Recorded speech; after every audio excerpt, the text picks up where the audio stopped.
Hello বন্ধুরা, science with clarity চ্যানেলে তোমাদেরকে স্বাগতম।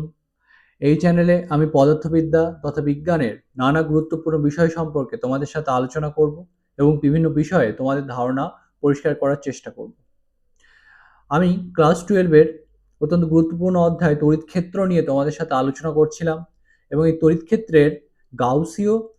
ক্ষেত্রের একটি গুরুত্বপূর্ণ ধারণা গাউসের সূত্র এবং তার প্রয়োগ নিয়ে আমি তোমাদের সাথে কথা বলছিলাম। তড়িৎ ফ্লাক্স আমি তোমাদের বুঝিয়েছিলাম। আমি গাউসের সূত্রকে ব্যবহার করে একটা বিন্দু আধানের জন্য তড়িৎ ক্ষেত্র বের করে দেখিয়েছিলাম। আজকে আমি এই গাউসের সূত্রকেই ব্যবহার করে আরো কয়েকটি সংস্থার জন্য তড়িৎ ক্ষেত্র তোমাদের বের করে দেখাবো। তাহলে আমি কোন ধরনের সংস্থার জন্য তড়িৎ ক্ষেত্র বের করব? আজকে প্রথমেই আমি একটা ফাঁপা পরিবাহী বা অপরিবাহী গোলকের জন্য আমি তোমাদের তড়িৎ ক্ষেত্র বের করে দেখাবো।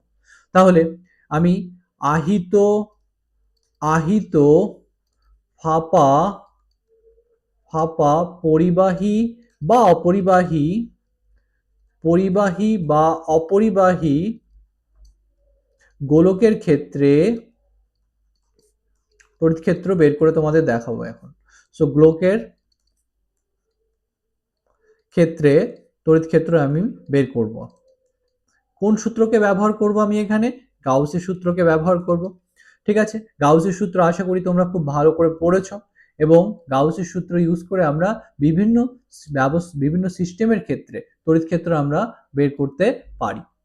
তাহলে এরকম আহিত পরিবাহী বা অপরিবাহী ফাঁপা গোলকের ক্ষেত্রে তড়িৎ ক্ষেত্র কি করে আমরা বের করতে পারি সেটাকে আমরা এখন দেখব। এই ক্ষেত্রে আমরা দুটো কেস পাবো, একটা হচ্ছে গোলকের ভেতরে কেমন তড়িৎ ক্ষেত্র হবে, একটা হচ্ছে গোলকের বাইরে কেমন তড়িৎ ক্ষেত্র হবে। আমি প্রথমে গোলকের ভেতরে কেমন তড়িৎ ক্ষেত্র সেটাকে বের করব। তাহলে আমি আমি যে পয়েন্টে তড়িৎ ক্ষেত্র বের করতে চাচ্ছি সেই দূরত্বটা গোলকের ভেতরে আছে। তাহলে আমি বলছি আর লেস দ্যান এই অবস্থানে আমি তড়িৎ ক্ষেত্র বের করতে চাচ্ছি। তার মানে ধরো সাপোজ এটা আমার একটা গোলক, এই গোলকের একটু বড় করে আঁকি এটাকে আমি, তাহলে বেটার হবে আমার এখানে বোঝাতে। তাহলে ধরো এটা একটা গোলক, এই গোলকের ভেতরে এটা গোলকের কেন্দ্র এবং এই কেন্দ্র থেকে আর দূরত্বে একটা পয়েন্ট হচ্ছে পি, সেই পি পয়েন্টে আমি তড়িৎ ক্ষেত্র বের করতে চাচ্ছি। এই পি পয়েন্টটা কতটা দূরে আছে? আর দূরে আছে। এটা হচ্ছে আমাদের সেন্টার, এই গোলকটার সেন্টার হচ্ছে এইটা এবং গোলকটা সুষমভাবে আহিত। এই গোলকের যে ব্যাসার্ধ সেটা হচ্ছে এ। তাহলে এই গোলকটার ব্যাসার্ধ আমি ধরে নিলাম হচ্ছে এ। এ বলতে এখানে গোলকের ব্যাসার্ধ বলছি, ছোট হাতের আর কিন্তু এখানে গোলকের ব্যাসার্ধ আমি বোঝাচ্ছি না, আমি এখানে বোঝাচ্ছি আর দ্বারা যে পজিশনে আমাকে তড়িৎ ক্ষেত্র বের করতে হবে ও থেকে তার দূরত্বকে আমি আর দ্বারা বোঝাচ্ছি। তাহলে ও থেকে পি এর দূরত্ব হচ্ছে এখানে আমার আর দ্বারা আমি বোঝাচ্ছি। ঠিক আছে, তাহলে আমার পি পয়েন্টে তড়িৎ ক্ষেত্র বের করতে হবে এবং পি পয়েন্টটাকে আমি নিয়েছি কোথায়? পি পয়েন্টটাকে আমি নিয়েছি হচ্ছে গোলকের অভ্যন্তরের কোন একটা পয়েন্ট এটা। তাহলে আমি একটা আহিত ফাঁপা পরিবাহী বা অপরিবাহী গোলকের ক্ষেত্রে পি পয়েন্টে তড়িৎ ক্ষেত্র বের করছি, যে পি পয়েন্টটা আমার গোলকের অভ্যন্তরে আছে। তাহলে এই ফার্স্ট কেসের জন্য আমি তড়িৎ ক্ষেত্র এখানে বের করছি। তাহলে কিভাবে এটা করতে পারি? আমি বলেছিলাম তোমাদের যে গাউসের সূত্রের সাহায্যে তড়িৎ ক্ষেত্র বের করতে গেলে প্রথমেই তোমাকে যেটা করতে হবে সেটা হচ্ছে গাউসীয় তলকে নির্ধারণ করতে হবে, যে তলটা একটা আবদ্ধ তল হবে যার জন্য তুমি গাউসের সূত্র লিখতে পারবে। তাহলে আমি পি পয়েন্টে তড়িৎ ক্ষেত্র বের করতে চাচ্ছি। তাহলে পি পয়েন্টে তড়িৎ ক্ষেত্র বের করার জন্য আমি একটা এরকম এরকম গোলকাকৃতি একটা তল কল্পনা করলাম। এই ডট ডট দিয়ে দেখানো আমার যে এই তলটা, এটাই আমি বলছি এখানে আমার গাউসীয় তল। তাহলে এইটা হচ্ছে আমাদের এই গাউসীয় তল। তাহলে আমরা গাউসের সূত্র এই গাউসীয় তলের জন্যই প্রয়োগ করব প্রয়োগ করব এবং দেখব গাউসীয় তলের অভ্যন্তরে টোটাল কতটা তড়িতাধান আছে। ঠিক আছে, তাহলে এই গাউসীয় তলের ক্ষেত্রে যদি আমি গাউসের সূত্র প্রয়োগ করতে চাই তাহলে এই গাউসীয় তলটাকে আমি এস দিয়ে বোঝাচ্ছি। এই এস হচ্ছে আমার একটা বদ্ধ তল, গাউসীয় তল সবসময় একটা বদ্ধ তল হবে, যে বদ্ধ তল একটা আয়তনকে ধরে রাখবে। ঠিক আছে, তাহলে এইভাবে যদি আমি গাউসের সূত্র এখানে প্রয়োগ করি এই গাউসীয় তলটার জন্য এবং আমি যদি বলি ওই অঞ্চলের তড়িৎ ক্ষেত্র হচ্ছে ক্যাপিটাল ই, তাহলে আমি গাউসের সূত্র ওই অঞ্চলে অ্যাপ্লাই করলে কি লিখতে পারি? গাউসের সূত্র আমাদের কি বলছে যে কোনো বদ্ধ তল দিয়ে নির্গত মোট বহির্মুখী তড়িৎ ফ্লাক্স ওই বদ্ধ তল দ্বারা আবদ্ধ তড়িতাধানের 1/ε গুণ এটা হবে। ঠিক আছে, এখন কথা হচ্ছে এই যে গাউসীয় তলটা আমি নিলাম তার ক্ষেত্রে যদি আমি গাউসের সূত্র প্রয়োগ করতে চাই, এখানে আধান কোথায় আছে? এখানে আধান ছড়িয়ে আছে এই তলে। কোথায় ছড়িয়ে আছে আধানগুলো? আধানগুলো ছড়িয়ে আছে এই গোলকটার, এই ফাঁপা গোলকটা। ফাঁপা গোলক বলতে কোন ধরনের গোলককে বোঝায়? যে গোলকের ভেতরটা ফাঁপা। ধরো একটা তোমার টেনিস বলের ভেতরটা কি থাকে? ফাঁপা থাকে। সেই টাইপের গোলককে এখানে আমি বোঝাচ্ছি ফাঁপা গোলক বলতে। ঠিক আছে, আর নিরেট গোলক কোনটা? নিরেট গোলক হচ্ছে ভেতরটা যেগুলোকে পদার্থ দিয়ে আটকানো থাকে, সেটা হচ্ছে নিরেট গোলক। তাহলে যেহেতু গোলকটা ফাঁপা এবং গোলকটা আহিত, তাহলে চার্জগুলো কোথায় আছে?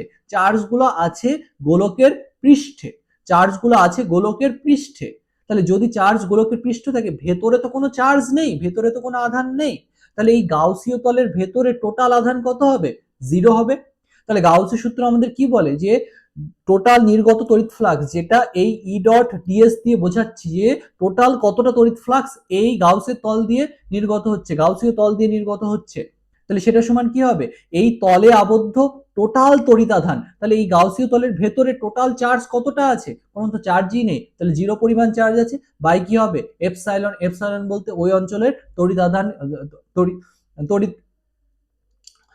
ভেদ্যতাকে বোঝানো হচ্ছে। ঠিক আছে, তাহলে এপসাইলন হচ্ছে ওই অঞ্চলের তড়িৎ ভেদ্যতাকে আমি বোঝাচ্ছি।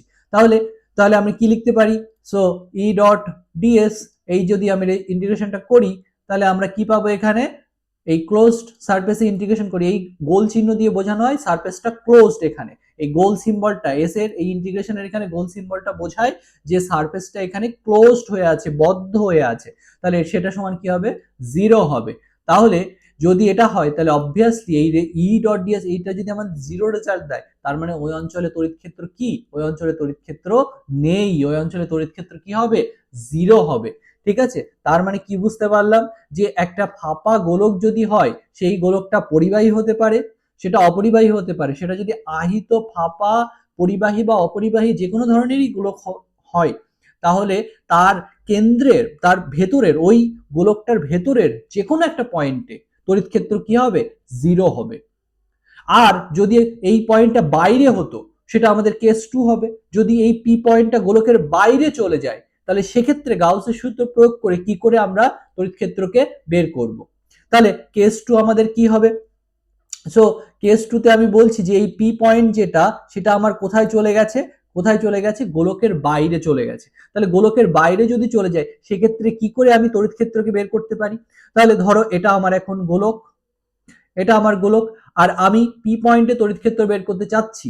এইটা হচ্ছে গোলকের ব্যাসার্ধ, এ দ্বারা আমি বোঝাচ্ছি গোলকের ব্যাসার্ধ। তাহলে এখন যে পয়েন্টে আমি তড়িৎ ক্ষেত্র বের করতে চাচ্ছি, তার যে দূরত্ব কেন্দ্র ও থেকে, সেটা এর থেকে বেশি দূরে আছে। তার মানে গোলকের বাইরের একটা পজিশন বোঝাচ্ছে। আমি এই পি পয়েন্টে এবার তড়িৎ ক্ষেত্র বের করতে চাচ্ছি।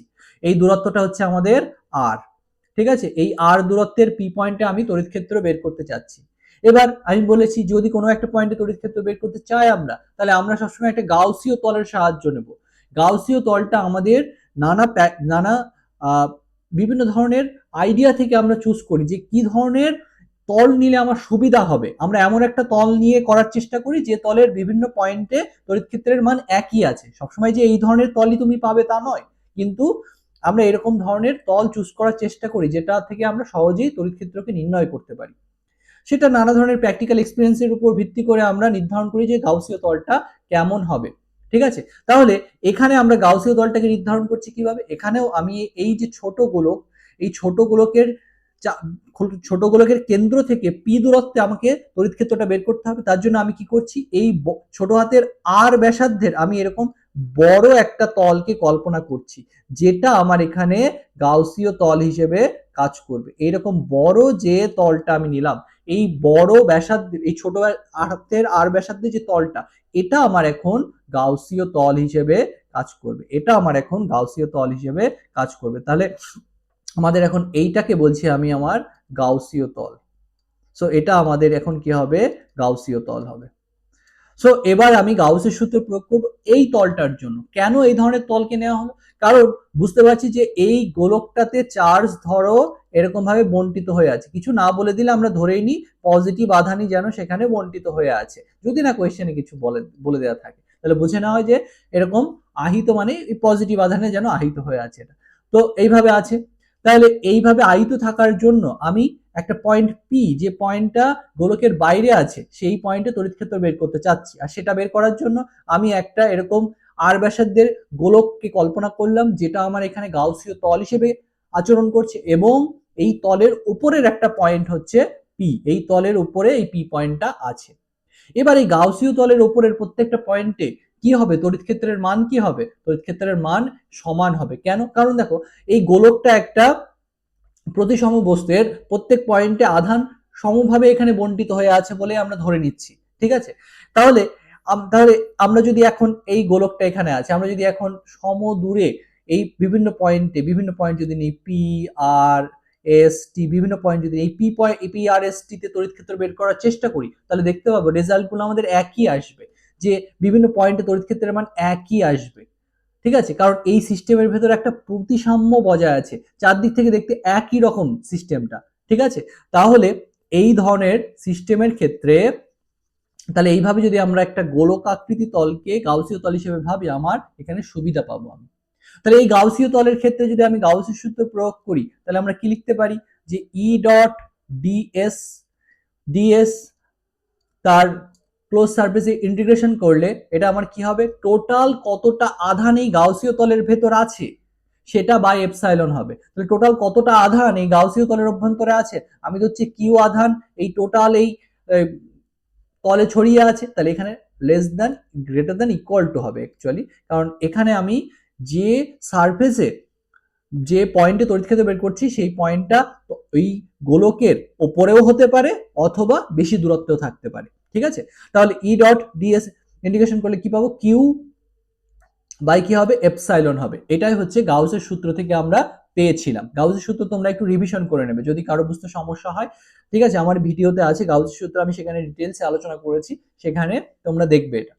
ওকে, তাহলে কি লিখতে পারি আমরা এখানে, সো ই তড়িৎ ক্ষেত্রের অভিমুখটা কি হবে বিভিন্ন পয়েন্টে, ধরো এখানে তড়িৎ ক্ষেত্র মানে বের করা মানেই কি বলেছি, তড়িৎ ক্ষেত্র বের করা মানেই হচ্ছে সেখানে প্লাস 1 কুলম্ব চার্জ রেখে দেখতে হবে সেই প্লাস 1 কুলম্বের উপর ওই পয়েন্টে কোন দিকে কত বল প্রযুক্ত হচ্ছে, সেটাই ওই পয়েন্টে তড়িৎ ক্ষেত্রকে নির্দেশ করে। তাহলে এই প্লাস চার্জগুলো বা আহিত আধানগুলো, যে আধানে আহিত আছে এই ভেতরের গোলকটা, ছোট গোলকটা, সেটা কি করবে, এই প্লাস 1 কুলম্ব কি করবে, বিকর্ষণ করবে। কোন বরাবর বিকর্ষণ করবে, ব্যাসার্ধ বরাবর বাইরের দিকে বিকর্ষণ করবে। এবং এই গাউসীয় তলের ওপরের প্রত্যেকটা পয়েন্টে তড়িৎ ক্ষেত্রের মান কি হবে, সমান সমান হবে।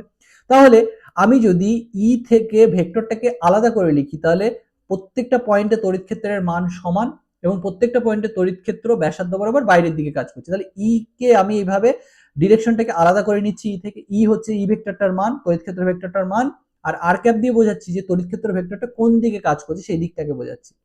আর ডিএসটা কি, ডিএসটা হচ্ছে গাউসীয় তলের উপরের ছোট্ট একটা অংশ, এটা হচ্ছে ডিএস। আর ডিএস এর অভিমুখ, একটা ক্ষেত্রফলকে যদি ভেক্টর হিসেবে কল্পনা করো তুমি, সেই ক্ষেত্রফলের অভিমুখ সবসময় কোন দিকে হয় বলেছি, অভিলম্ব বরাবর হয়। এখন অভিলম্ব বরাবর দুটো অভিমুখ হতে পারে, একটা বাইরের দিকে, একটা তলের ভেতরের দিকে।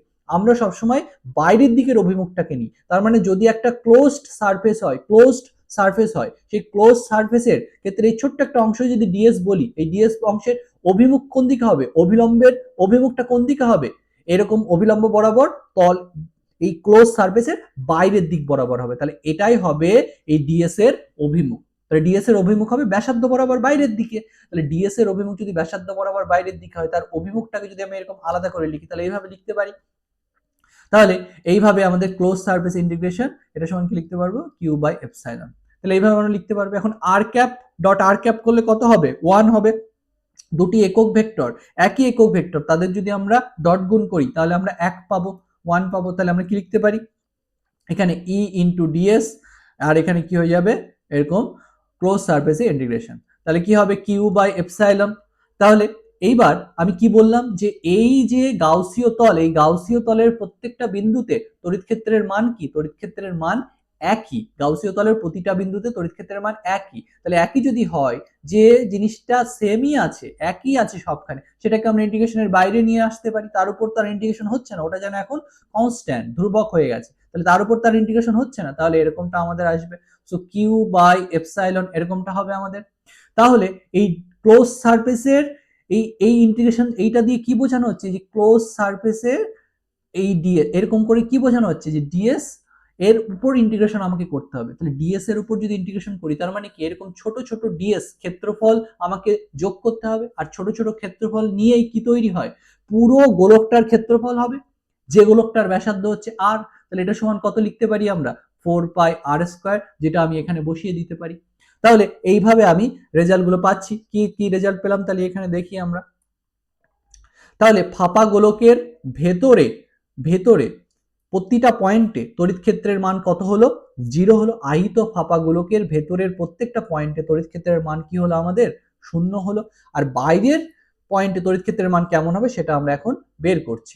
ঠিক আছে, তাহলে দেখো, তাহলে কি হবে আমাদের, সো আমরা এরকম লিখতে পারি তাহলে, বা ই ইন্টু কি হবে, এই ডিএস, এই টোটালটা কি দেবে আমাকে, এই ইন্টিগ্রেশনটা আমাকে দেবে ক্ষেত্রফল কত, এই পৃষ্ঠটার এই আর ব্যাসার্ধের যে গোলকীয় গাউসীয় তলটা, তার ক্ষেত্রফলটা কত, তার ক্ষেত্রফল কত হবে, এইটা হবে 4πr², এটা সমান কত হবে, কিউ বাই এপসাইলন হবে।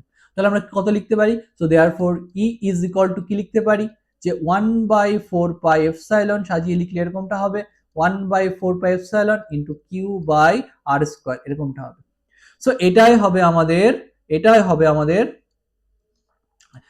তড়িৎ ক্ষেত্র কোথায়, আর গ্রেটার দ্যান এ এর জন্য। তাহলে আমরা কি কি রেজাল্ট পেলাম, দুটো রেজাল্টকে যদি আমরা মিশিয়ে একসাথে করে লিখি, তাহলে E vector is equal to কি লিখতে পারি, আমরা লিখতে পারি 0।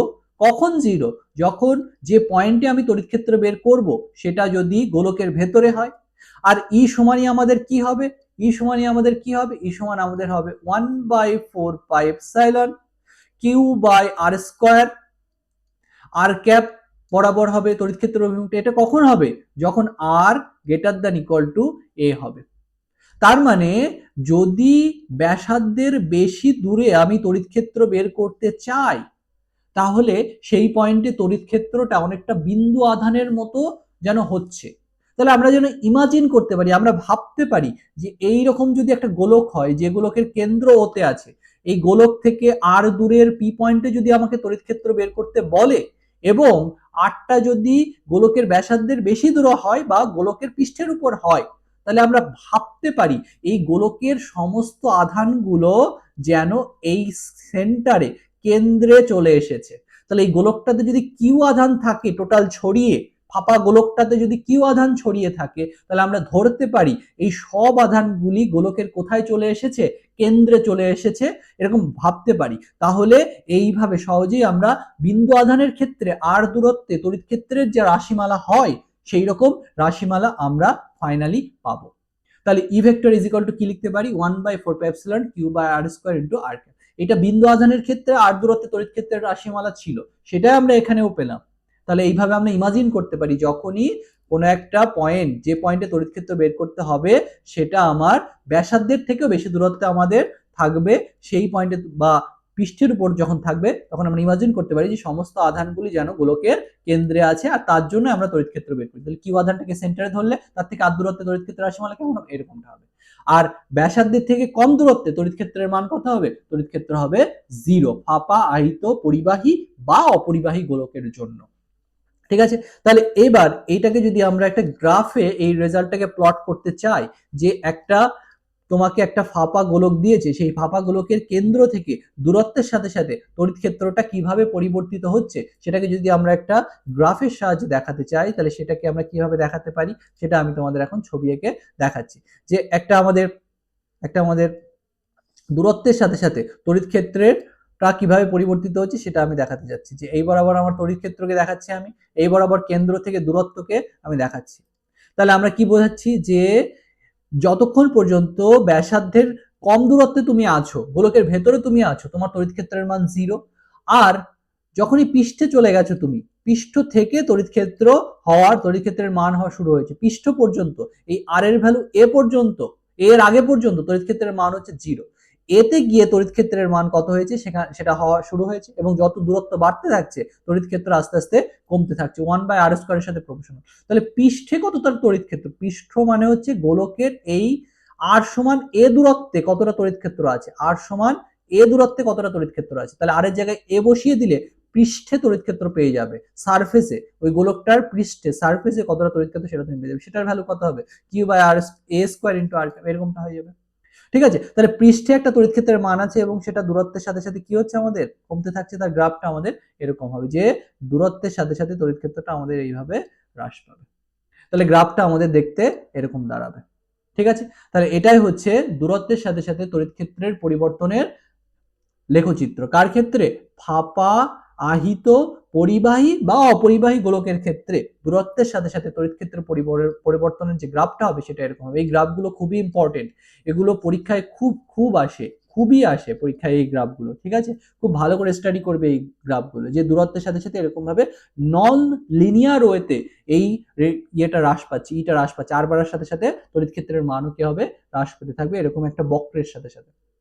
ঠিক আছে, ওকে, তাহলে আমি বোঝালাম যে একটা ফাঁপা, আহিত, পরিবাহী বা অপরিবাহী গোলকের কেন্দ্র থেকে দূরত্বের সাথে সাথে তড়িৎ ক্ষেত্র কিভাবে পরিবর্তিত হতে পারে সেটা আমি তোমাদের দেখালাম।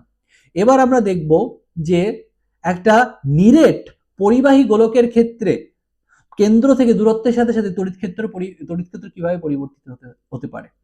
মনে রাখবে, নিরেট পরিবাহীর ক্ষেত্রে তড়িৎ ক্ষেত্র যেভাবে পরিবর্তিত হয় নিরেট পরিবাহী গোলকের ক্ষেত্রে, আর ফাঁপা পরিবাহী গোলকের ক্ষেত্রে তড়িৎ ক্ষেত্র যেভাবে পরিবর্তিত হয়, রেজাল্ট গুলো পুরো সেম। আমি আবার বলছি, দেখো এবার আমি কি দেখাতে যাচ্ছি যে নিরেট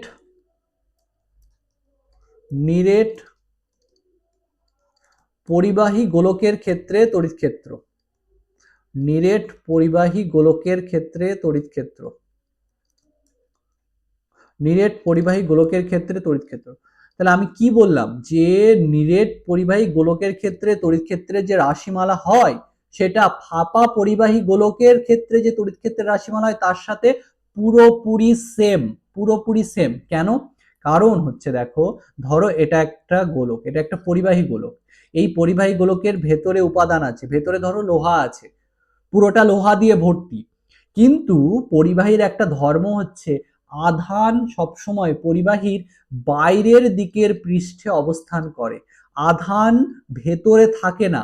পরিবাহীর অভ্যন্তরে আধানের যে ঘনত্ব রো সেটা 0 হয়, পরিবাহীর অভ্যন্তরে আয়তন আধান ঘনত্ব 0 হয়।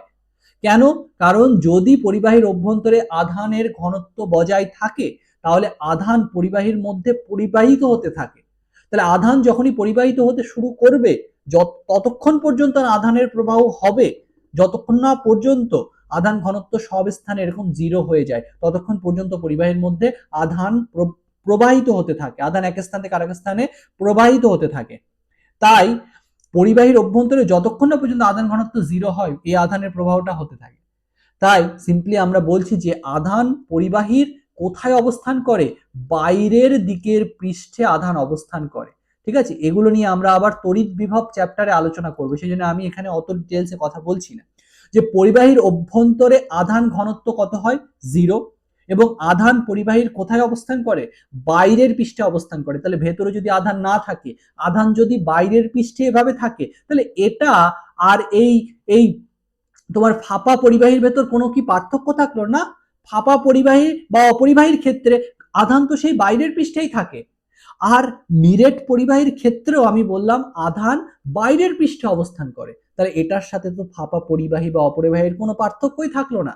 তাহলে যদি পার্থক্য না থেকে থাকে তাহলে নিরেট পরিবাহীর ক্ষেত্রে যে তড়িৎ ক্ষেত্র হবে ফাঁপা পরিবাহীর ক্ষেত্রে যে তড়িৎ ক্ষেত্র হয় তার সাথে এক্স্যাক্টলি সেম হবে।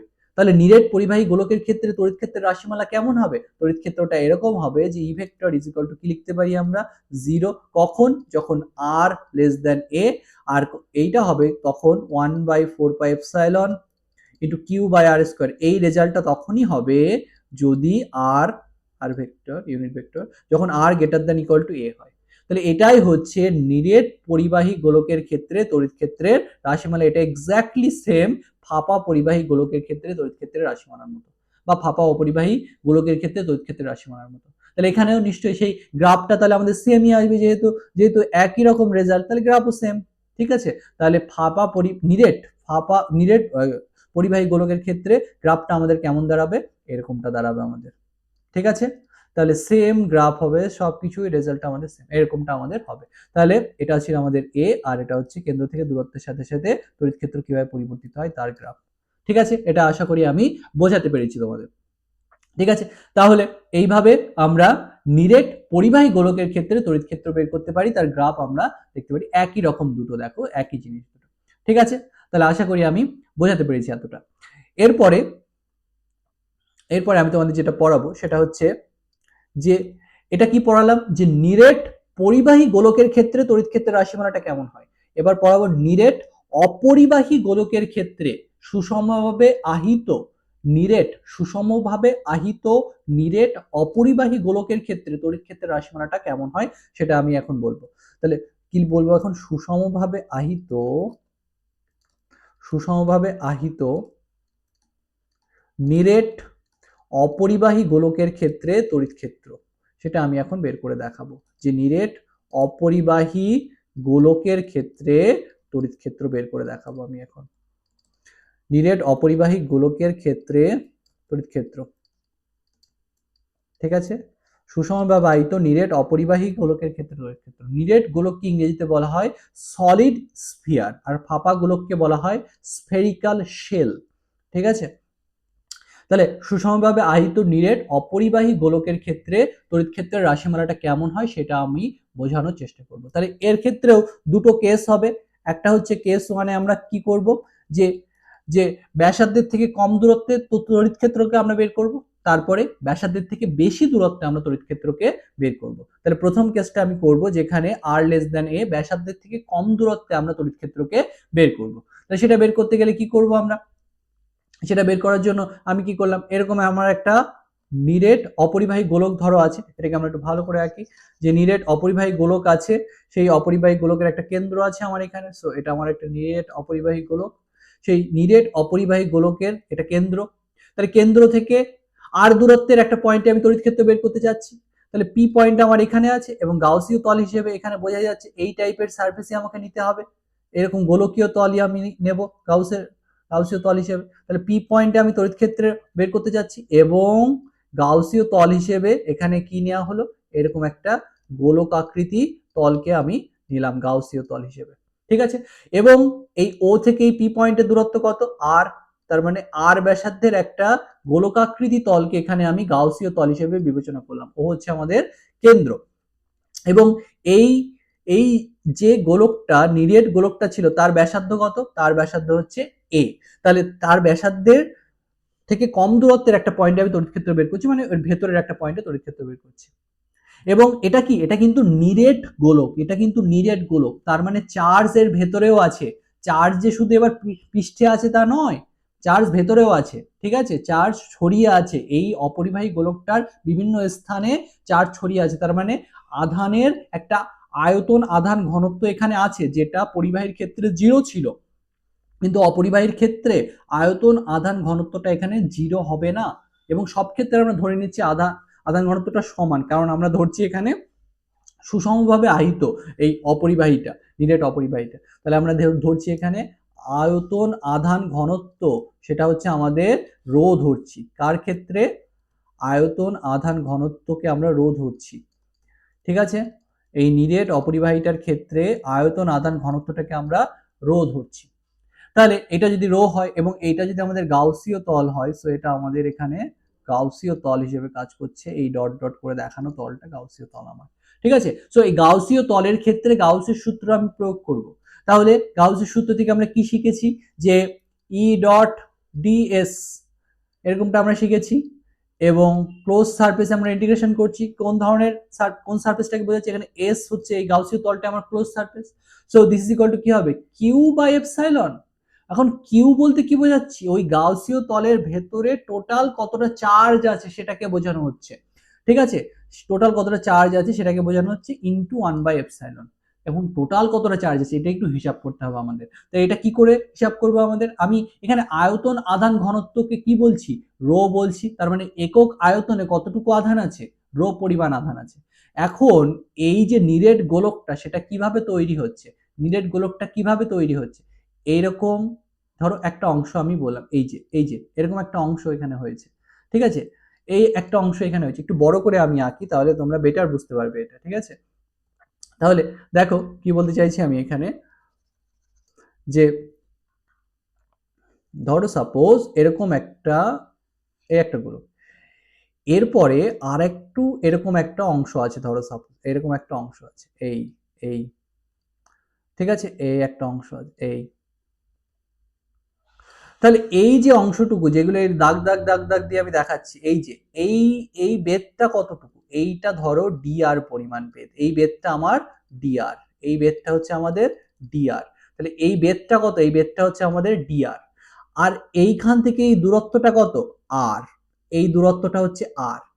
তাহলে আমার এখানে দুটো গোলককে আমি দেখিয়েছি, একটা গোলকের ব্যাসার্ধ হচ্ছে আর, আর একটা গোলকের ব্যাসার্ধ হচ্ছে আর প্লাস ডিআর। তাহলে এই দুটো গোলকের মধ্যবর্তী অংশে এই যে অংশটা আছে, এই যে অংশটা আছে, এই অংশটুকুর আয়তন কত, এই অংশটুকুর আয়তন কত, এই যে অংশটুকু দেখাচ্ছি আমি বোল্ড করে একটু দেখাচ্ছি, এরকম গাঢ় করে দেখালাম, এই অংশটুকুর আয়তন কত, এই অংশটুকুর আয়তন কত, এই অংশটুকুর আয়তন হবে 4 পাই আর স্কোয়ার ইন্টু ডিআর, এইটা হবে এই ভেতরের ওই অংশটুকুর আয়তন। এখন এটা কি করে বেরোলো, তোমরা তো জেনেছো যে একটা গোলকের পৃষ্ঠের ক্ষেত্রফলের সূত্র কি, একটা গোলকের ব্যাসার্ধ যদি আর হয় তাহলে সেই গোলকের পৃষ্ঠের ক্ষেত্রফলের সূত্র কি, 4 পাই আর স্কোয়ার। তাহলে এরকম একটা পৃষ্ঠ যেন আছে, তুমি এটাকে এরকম ফ্ল্যাট করে দাও, এরকম আমি যেন কেটে দিয়েছি, গোলকটাকে আমি কেটে দিয়েছি, তাহলে এই এই এই ক্ষেত্রফলটা আমাদের কত বেরিয়েছে, 4 পাই আর স্কোয়ার। আর এরকম 4 পাই আর স্কোয়ারের উপর, 4 পাই আর স্কোয়ারের উপর আরেকটা আমি অংশ রেখেছি, যেটা সেটার ইয়েটা হচ্ছে ডিআর পরিমাণ। তার মানে একটা আয়ত ঘন যেন এরকম তৈরি হয়েছে, যে আয়ত ঘন এইখানে এই আছে, আর এইখানে এরকমটা করে হালকা করে এরকম করে একটা দুটো সারফেস একটু সামান্য দূরে থেকে এই আয়তঘনটাকে তৈরি করেছে। তাহলে এই যে উচ্চতাটা কত, এই আয়তঘনের উচ্চতাটা যেন ডিআর, আর ক্ষেত্রফলটা কত, মানে এই দৈর্ঘ্যটা কত, দৈর্ঘ্য হচ্ছে মানে এই নিচের অংশটার ক্ষেত্রফল কত, নিচের অংশটার ক্ষেত্রফল হচ্ছে 4 পাই আর স্কোয়ার, আর উপরের উচ্চতাটা হচ্ছে ডিআর। তাহলে 4 পাই আর স্কোয়ারের সাথে যদি আমি ডিআর গুণ করি তাহলে কি পাবো, এই এই যে বোল্ড করা অংশটার কি পাবো আমরা, আয়তন পাবো। এই যে আয়তন, ছোট্ট একটা অংশের আয়তন আমরা পেলাম, এটাকে বলে গোলকের এলিমেন্টারি একটা ভলিউম। যে এই যে একটা ধরো তোমার একটা টেনিস বল, সেই টেনিস বল তো একটু মোটা হয়, একদম তো পাতলা হয় না, একটু তো মোটা হয়, তার পাশে তো এরকম একটা অংশ থাকে, ভেতরটা ফাঁপা হয়, কিন্তু এই ওপরে তো এরকম একটু একটু একটু একটু মোটা হয়। তাহলে এই যে অংশটুকুতে মেটেরিয়াল আছে তার আয়তনটা কত, সেটা আমরা এইভাবে বের করি। এখন তুমি আমাকে যদি বলো স্যার আরেকটু বুঝিয়ে দিন ভালো করে, যে এই যে 4 পাই আর স্কোয়ার ডিআরটা কি করে আসলো, দেখো আমি আরেকভাবে বলছি জিনিসটাকে। দেখো তোমরা যদি এরকম করো, আয়তন বের করার চেষ্টা করো, যে এইভাবে 4/3 পাই আর কিউব অ্যাকচুয়ালি আয়তনের ফর্মুলা, তাহলে আমার এখন এই অংশটার আয়তন লাগবে, কোন অংশটা, যে 4/3 pi r plus d r whole cube minus যদি আর কিউব আমরা করি, তাহলে এই যে অংশটা, যে কালো অংশটাকে আমি দেখিয়েছি, সেই অংশটার আয়তন আমার বেরোবে। কারণ বাইরের অংশটুকুর আয়তন থেকে ভেতরের অংশটুকুর আয়তন যদি আমি বিয়োগ করে দিই, তাহলে ওই অংশটুকুর আমার আয়তন বেরোবে, যে এই দেখানো, এই যে কালো কালো করে দেখানো অংশটার আয়তন আমার বেরিয়ে যাবে, ঠিক আছে। তাহলে এটাকে আমরা কিভাবে লিখতে পারি, 4/3 পাই। এবার এই যে ডিআরটাকে আসলে আমি বোঝাচ্ছি যে এটা খুবই ছোট, ডিআরটা খুবই ছোট, তাহলে ডিআর যদি খুবই ছোট হয় তাহলে এই যে আমি জিনিসটা করছি আর প্লাস ডিআর তার হোল কিউব যদি তুমি করো, তাহলে রেজাল্ট হিসেবে তুমি কি পাবে, রেজাল্ট হিসেবে তুমি এরকম পাবে যে আর প্লাস ডিআর হোল কিউব, এটা তুমি করতে চাইছো। তাহলে এখান থেকে যদি তুমি আর কে কমন নাও তাহলে কি লিখতে পারো, 1 প্লাস ডিআর/আর তার কিউব মাইনাস কি হবে এখানে, আচ্ছা মাইনাস এখানে দিই, তাহলে এখানে লিখতে হবে না, এটা সরি। তাহলে তাহলে আমরা কি পাবো, এখানে এরকমটা পাবো, ঠিক আছে। তাহলে এরকমটা পাবো যে এখানে একটা কিউব থাকবে, আমি কি করেছি, আরটাকে কমন নিয়েছি, কমন নিলে এরকম 1 প্লাস dr/r × 3 এরকম আমি লিখতে পারি। এখন একটা থিওরি আছে, সেটা হচ্ছে যে 1 প্লাস ম্যাথের theory, 1 plus x to the power n, এটাকে নেয়ার ইকুয়াল টু লেখা যায় 1 প্লাস nx। ফিজিক্সে আমরা এটা অনেকবার ইউজ করি, এটা কখন আমরা ইউজ করি? যখন x is very very less than 1, x যখন খুবই ছোট, x যখন খুব ছোট, তখন আমরা লিখতে পারি 1 plus x to the power n কে আমরা লিখতে পারি near equal to 1 plus nx, এরকম করে আমরা লিখতে পারি। তাহলে এখানে dr তো আমি খুবই ছোট বোঝাচ্ছি, dr এর থেকে আর অনেক বড় আমার। তাহলে dr এর থেকে আর যদি অনেক বড় হয়, এই dr বাই r রেশিওটা অনেক ছোট, তাহলে অনেক যদি ছোট হয় তাহলে আমরা কি বলতে পারি? সো r কিউব ইন্টু কি বলতে পারি 1 প্লাস n nx, এই যে এই ফর্মুলা হিসেবে যদি লিখি তাহলে n বলতে এখানে কত বোঝাচ্ছি? n বলতে 3 বোঝাচ্ছি। তাহলে কি লিখতে পারি? 3x, x বলতে কাকে বোঝাচ্ছি এখানে? dr বাই r কে এখানে আমি বোঝাচ্ছি। তাহলে এরকমটা আমি লিখতেই পারি। ঠিক আছে, তাহলে তাহলে রেজাল্ট হিসেবে আমি কি পাচ্ছি এখানে? দেখো যে আর কিউব প্লাস 3 আর স্কোয়ার ইন্টু ডিআর, এইরকম একটা রেজাল্ট আমি পাচ্ছি। যে আর প্লাস ডিআর এর কিউবের পরিবর্তে আমি লিখতে পারি এই জিনিসটা, তাহলে লিখে দিই আমি এখানে। তাহলে কি লিখতে পারি? আর কিউব প্লাস 3 আর স্কোয়ার ডিআর মাইনাস কি হচ্ছে? আর কিউব হচ্ছে, এরকমটা আমি লিখতেই পারি। যখন ডিআর অনেক ছোট তখন আমি এইভাবে করতে পারি। তাহলে এবার 3 যদি আমি কেটে দিই তাহলে রেজাল্ট হিসেবে আমি কি পাবো? দেখো, যেটা আমি তোমাদের বলেছিলাম সেটা আমি পাবো, যে এরকমটা আমি পাবো। 3 যদি কেটে দিই তাহলে কি পাবো? 4 পাই আর স্কোয়ার ডিআর পাবো। বুঝতে পেরেছো কি বললাম? তাহলে এইভাবে আমি এই অংশটার আয়তন আমি পেয়ে যাবো। যে অংশটা আমার কালো করে দেখানো আছে এখানে, সেই অংশটুকুর আয়তন আমি পাবো। তাহলে এরকম কালো করে দেওয়া অংশগুলো জমেই তো কি হয়েছে? একটা বড় গোলককে তৈরি করবে। যেরকম এরকম একটা অংশ হলো, এই অংশটুকু হলো, তারপরে এর উপরে আরেকটা এরকম কালো অংশ হলো। এইভাবে কালো অংশগুলো নিয়েই তো টোটাল বড় একটা গোলক তৈরি হবে। তাহলে আমি বলতে পারি এই যে 4 পাই আর স্কোয়ার ডিআর, এই যে একটা আয়তন হলো ছোট্ট এই কালো অংশটার আয়তন, এই প্রত্যেকটা অংশে আধানের ঘনত্ব কত? প্রত্যেকটা অংশে আধানের ঘনত্ব হচ্ছে রো। প্রত্যেকটা অংশে একক আয়তনে কতটুকু আধান আছে? রো পরিমাণ আধান আছে। তাহলে এই আয়তনে কতটুকু আধান থাকবে? এটা ইন্টু রো। এই পরিমাণ আধান ওই 4 পাই আর স্কোয়ার ডিআর আয়তনে আছে। ঠিক আছে, তাহলে টোটাল কতটা আধান থাকবে এই আর ব্যাসার্ধের একটা গোলকের ভেতর? টোটাল কতটা আধান থাকবে সেটা আমি লিখতে চাচ্ছি। ঠিক আছে, তাহলে যদি ইন্টিগ্রেশন করে দিই তাহলে এই ছোট ছোট আধানগুলো মিলেই আমার টোটাল কতটা আধান ওই অংশে জমা হয়েছে সেটা আমি বের করতে পারবো। ঠিক আছে, তাহলে কিভাবে করতে পারি এটা দেখো এখানে আমার। ঠিক আছে, তাহলে কিভাবে এটা বের করা যেতে পারে সেটা আমি এখন ইন্টিগ্রেশন করে তোমাদের করে দিচ্ছি। ঠিক আছে, এগুলো নিয়ে একটু ভাবতে হবে তোমাদের। ঠিক আছে, যেহেতু ম্যাথে যারা ইন্টিগ্রেশন করনি, ঠিক আছে, তা বা এইগুলো বুঝতে গেলে ইন্টিগ্রেশনের একটু বিভিন্ন ধরনের ভালো আইডিয়া থাকা দরকার, তবেই তোমরা এগুলো একটু বুঝতে পারবে। তাহলে একটু জটিল, সেই জন্য তোমরা এগুলোর উপর এগুলো নিয়ে একটু ভাববে, তাহলেই জিনিসগুলো দেখবে আস্তে আস্তে পরিষ্কার হবে। তাহলে একক আয়তনে কতটুকু আধান আছে? রো পরিমাণ আধান আছে। তাহলে 4 পাই আর স্কোয়ার ডিআর এই অংশে কতটুকু আধান আছে? এই অংশে আধান থাকবে এটা ইন্টু রো, এই পরিমাণ আধান ওই 4 পাই আর স্কোয়ার ডিআর অংশে আছে।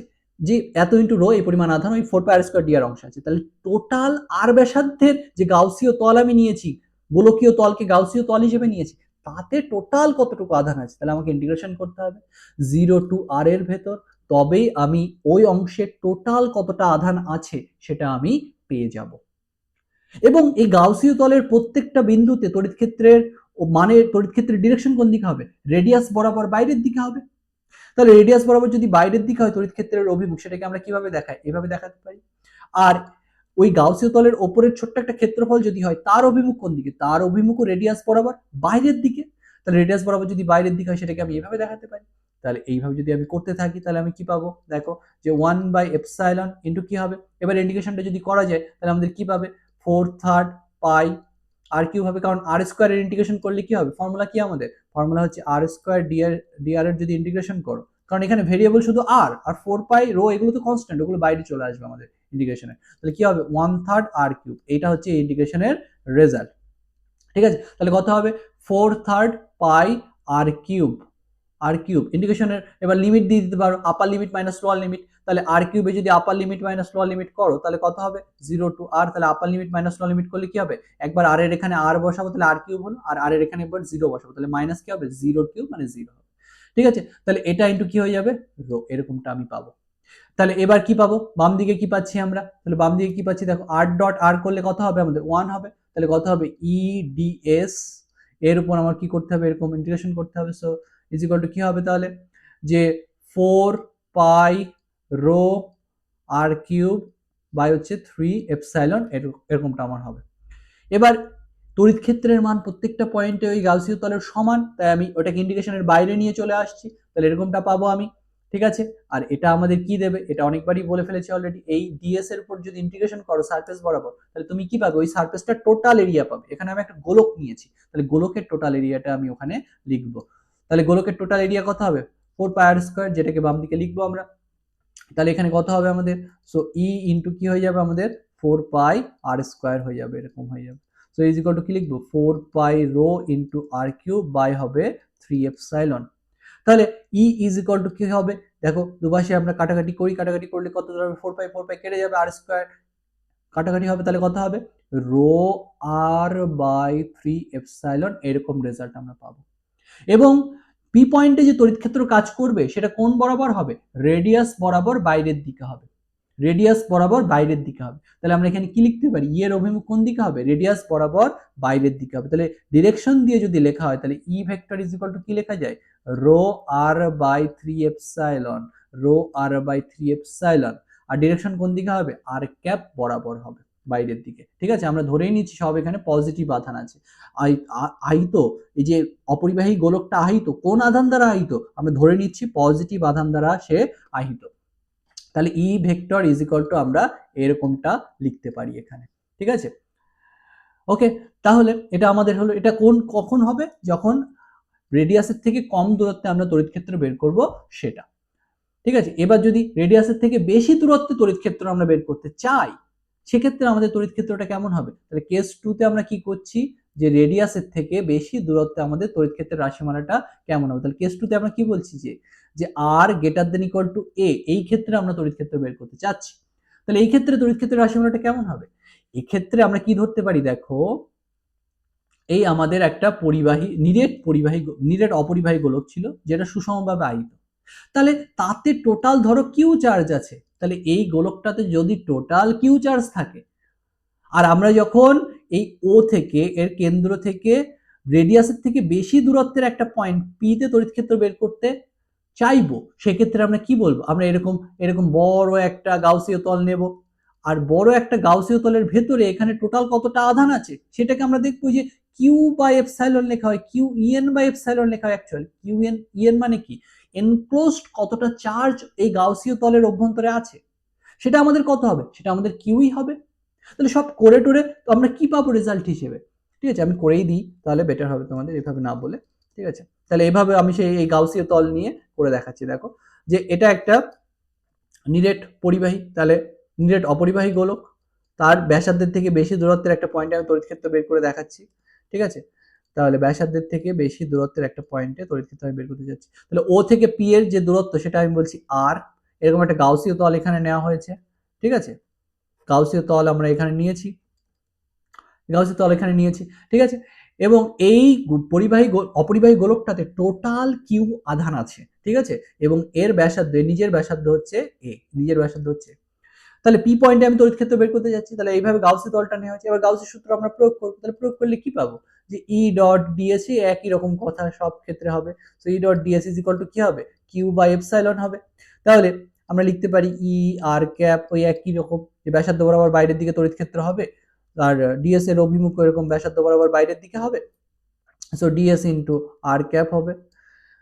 সো এরকমটা হবে আমাদের। সো ইজ ইকুয়াল টু কি হবে, কিউ বাই এপসাইলন হবে। তাহলে আমরা এখানে কি লিখতে পারি, সো বা ইডিএস ইজ ইকুয়াল টু কি হবে, কিউ বাই এপসাইলন হবে। তাহলে ই এখানে সবখানে একইভাবে একই রকম আছে, তড়িৎ ক্ষেত্রের মান প্রত্যেকটা পয়েন্টে, এই গাউসীয় তলের উপরের প্রত্যেকটা পয়েন্টে এখানে তড়িৎ ক্ষেত্র একই রকম হবে, কারণ এই এই আধানটা এখানে সুষমভাবে ছড়িয়ে আছে। তার জন্য এখানে যে কোনো জায়গায় তুমি +1 কুলম্ব আধান নাও না কেন, প্রত্যেকটা পয়েন্টে তড়িৎ ক্ষেত্রের মান কি হবে, একই রকম হবে। তাহলে প্রত্যেকটা পয়েন্টে তড়িৎ ক্ষেত্রের মান একই রকম হয়, তড়িৎ ক্ষেত্র গাউসীয় তলের প্রত্যেকটা পয়েন্টে সমান, তাই ওইটাকে আমরা ধ্রুবক হিসেবে ধরে নিয়ে ইন্টিগ্রেশনের বাইরে নিয়ে আসলাম। তাহলে বাইরে নিয়ে আসলে কি পাবো আমরা, এরকমটা পাবো। সো এবার এই টোটাল সারফেস জুড়ে যদি আমি ইন্টিগ্রেশন করি, তাহলে কি পাবো, সারফেসটার এরিয়া পাবো। তাহলে তাহলে ক্ষেত্রফলটা কত হবে, এটা যেহেতু গোলক, তাহলে ক্ষেত্রফল কত হবে, 4 pi r square. So this equal to কি হলো কিউ বাই এপসাইলন। তাহলে এটাই আমাদের কি রেজাল্ট আসলো, সে ই ইজ ইকুয়াল টু কি আসলো আমাদের যে 1/4 pi epsilon 1/4 pi epsilon q by r square. আর ডিরেকশনটা কোন দিকে হবে, অভিমুখ লিখতে চাইলে আর ক্যাপ বরাবর হবে। তাহলে এটা তো সেই একটা বিন্দু আধানের জন্য তড়িৎ ক্ষেত্রের রাশিমালাই আমাদের আসলো। তাহলে আমরা বুঝতে পারলাম যখনই আমরা একটা আহিত পরিবাহী অপরিবাহী যাই হোক না কেন, সেটা নিরেট হোক কি ফাঁপা হোক, যখনই ব্যাসার্ধের থেকে বেশি দূরত্বে একটা পয়েন্টে তড়িৎ ক্ষেত্র বের করতে বলবে, তখন তুমি ধরে নিতে পারো এই যে আধানগুলো এখানে ছড়িয়ে আছে, সেই আধানগুলোর সব যতটা মোট আধান হবে, সেই মোট আধানটাকে আমরা এই কেন্দ্রে ধরে নিতে পারি। এই গোলকটার যেন কেন্দ্রে আছে টোটাল কিউ আধান যদি এই ইয়েটাতে থাকে, পরিবাহী অপরিবাহী পরিবাহী যাই হোক না যেটাতে থাকে, সেইটাকে আমরা কেন্দ্রে ধরে নিতে পারি। কখন, যখন যে পয়েন্টে আমাকে তড়িৎ ক্ষেত্র বের করতে বলবে সেটা ব্যাসার্ধের থেকেও বেশি দূরত্বে আমার আছে। তাহলে ব্যাসার্ধের থেকে বেশি দূরত্বে তড়িৎ ক্ষেত্রের রাশিমালাটা অনেকটা বিন্দু আধানের জন্য আর দূরত্বে যে তড়িৎ ক্ষেত্রের রাশিমালা হয় সেই রকম হয়ে যায়। ঠিক আছে, তাহলে টোটাল রেজাল্ট আমি কি পেলাম, যে নিরেট অপরিবাহী গোলকের ক্ষেত্রে তড়িৎ ক্ষেত্রের রাশিমালাটা আমাদের কেমন আসলো, সেটা আসলো এরকম rho by r/3 epsilon r cap. এটা কখন হলো, এটা তখন হবে যখন r লেস দ্যান a। আর এটা E vector is equal to কি হলো আমাদের 1/4 pi epsilon q by r square into r cap. এটা কখন হলো, এটা তখনই হলো যখন r greater than equal to a। তাহলে এইরকম রেজাল্ট আমরা পেলাম। এখন একটা জিনিস খেয়াল করে দেখো, তড়িৎ ক্ষেত্রের যে মানটা, সেই মানটা রেডিয়াস বরাবর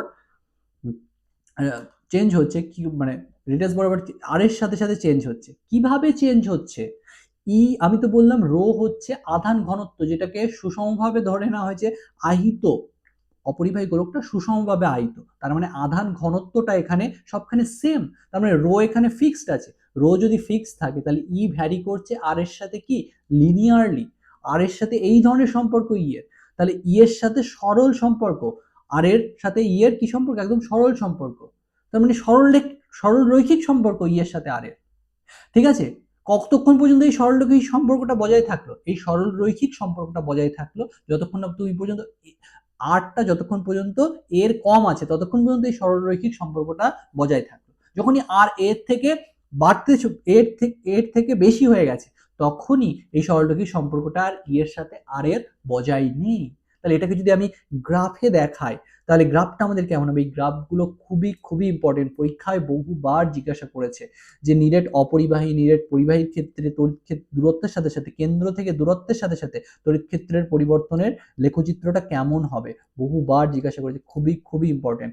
ঠিক আছে, তাহলে আমরা কি বলছি যে ব্যাসার্ধ পর্যন্ত কেন্দ্র থেকে ব্যাসার্ধ পর্যন্ত তড়িৎ ক্ষেত্রটা সরল রৈখিকভাবে বাড়ছে, এবং যখনই তুমি ব্যাসার্ধের থেকে বেশি দূরত্বে চলে যাবে তখনই তড়িৎ ক্ষেত্র দূরত্বের সাথে সাথে এরকম হ্রাস পেতে শুরু করবে, এরকম একটা বক্র বরাবর এখানে হ্রাস পেতে শুরু করবে। ঠিক আছে, তাহলে এইভাবে বক্র বরাবর এটা হ্রাস পেতে শুরু করবে এরকম। ঠিক আছে, এরকম হ্রাস পেতে শুরু করবে। তাহলে আমরা এটাকে বলছি ব্যাসার্ধের অবস্থান, আর এটা হচ্ছে কেন্দ্র থেকে যে দূরত্ব, সেটা এই আরটাকে এইদিকে বোঝানো হচ্ছে। সো ও হচ্ছে আমাদের কেন্দ্র। সো কেন্দ্র থেকে দূরত্বের সাথে সাথে দেখো ব্যাসার্ধ এখানে কমছে একটা পর্যায়ে পরে গিয়ে, আর শুরুর দিকে কি হচ্ছে বাড়ছে, এবং বেড়ে বেড়ে কোথায় গিয়ে হাইস্ট হয়েছে, সারফেসে দেখো সব থেকে বেশি হয়েছে তড়িৎ ক্ষেত্র। তার মানে একটা পরিবাহী হোক অপরিবাহী হোক তার পৃষ্ঠে, আহিত পরিবাহী হোক অপরিবাহী হোক গোলক হোক তার পৃষ্ঠে, পরিবাহী বা অপরিবাহী গোলক হোক, আহিত পরিবাহী বা অপরিবাহী গোলকের ক্ষেত্রে তার পৃষ্ঠে তড়িৎ ক্ষেত্রের মান সব থেকে বেশি হয়। পৃষ্ঠ থেকে যত দূরে সরে যেতে থাকবে তড়িৎ ক্ষেত্রের মান কমতে থাকবে। ঠিক আছে, তাহলে এটা আমি এখানে বলতে চাইলাম যে এখানে এই মানটা কত, এই মানটা আমরা বলতে পারি সেটা হচ্ছে 1/4 পাই এপসাইলন, আর এর জায়গায় এ বসিয়ে দিতে হবে, তাহলে কত হবে কিউ বাই এ স্কোয়ার। তাহলে আমরা গ্রাফ দেখলাম, বিভিন্ন সংস্থার ক্ষেত্রে তার তড়িৎ ক্ষেত্রের রাশিমালা কেমন হয়, দূরত্বের সাথে সাথে তড়িৎ ক্ষেত্র কিভাবে পরিবর্তিত হয়, তার গ্রাফগুলো কেমন হয়। ঠিক আছে, এগুলো কয়েকটা সংস্থার জন্য আমরা দেখলাম, আরো কয়েকটা সংস্থার জন্য আমরা তড়িৎ ক্ষেত্র বের করব, সেটা আমি তোমাদের আমার নেক্সট লেকচারে আমি তোমাদের বোঝাবো। ঠিক আছে, তাহলে আশা করি আমার এই ভিডিওটা তোমাদের ভালো লেগেছে। ভিডিও ভালো লেগে থাকলে তোমরা ভিডিওটাকে লাইক করো, সাবস্ক্রাইব করো আমার চ্যানেলকে, এবং বন্ধুদের মাঝে শেয়ার করতে পারো। থ্যাংক ইউ বন্ধুরা।